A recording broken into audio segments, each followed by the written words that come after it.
more self-assured. I have to do one last question. I know we're out of time, but I promised that I would do this today. Your father was a courageous man, was a great man, was not a known man. You're a celebrity, you people want your opinion, people care about what you have to say, you're on TV, they want your autograph. Your father fought for the little guy. He was a union guy, he went down to Selma, he marched in the civil rights movement.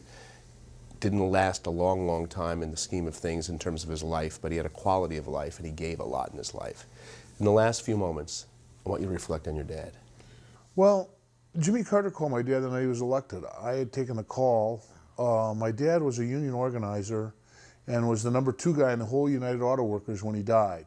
But at that time, when Carter was elected president, my dad got Wisconsin. He was the head of the auto workers in Region 10, which was encompassed Wisconsin and Minnesota, and that was a very contested race. My dad took Carter to a lot of plant gates to campaign with him. My dad marched in more civil rights marches. Selma, you talked about the open housing marches with Father Grappi in Milwaukee over the bridge of the South Side. And my dad was very much a visionary, and he never graduated from high school, served in the war, and so it wasn't as though he had the liberal credentials growing up. He didn't go to a University of Wisconsin or a Colorado where you would espouse those kind of theories. He did it and found his way in his own heart, I felt.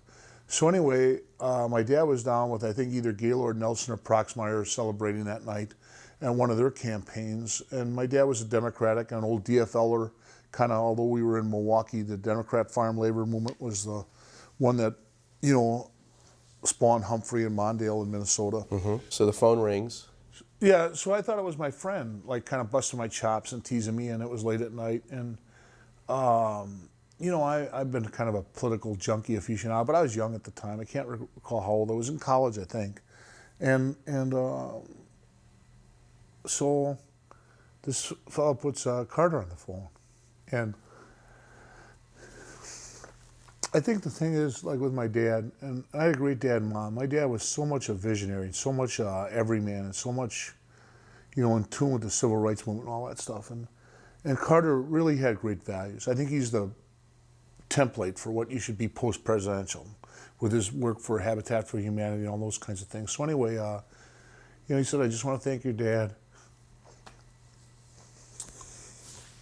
and appreciate all the plant gates he took me to and things like that." So, when I had those thoughts of my dad, it's like, I think one thing too, Roy, like I see so many father-sons here, and I see so many, dads here, and like with Van Horn, I feel so bad for him that his dad never saw his success, nor did mine.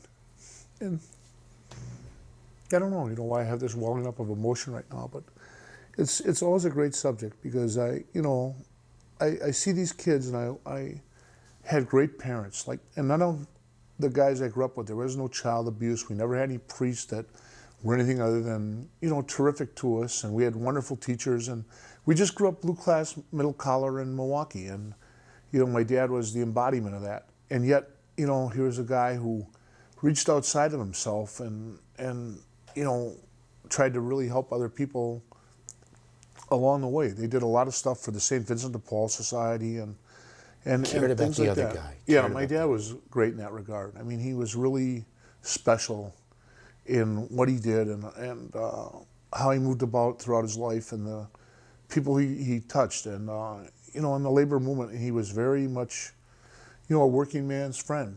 That's what he was. He was a working man, and my mom too. Well, to sum it all up, I think there's an old expression that life is really an echo, like an echo. It always comes back at you. Whatever you give out is what you get, and what he gave out, you got. Well, thanks. Rick, you're a good man. Okay. We know you're going to get back into coaching if you choose, when you choose, but first get back into shape that you want to be. Continue your love of your life, which is basketball and people. Thanks very much. I enjoyed it. Thank you. Thanks as always. This has been an exclusive high-definition broadcast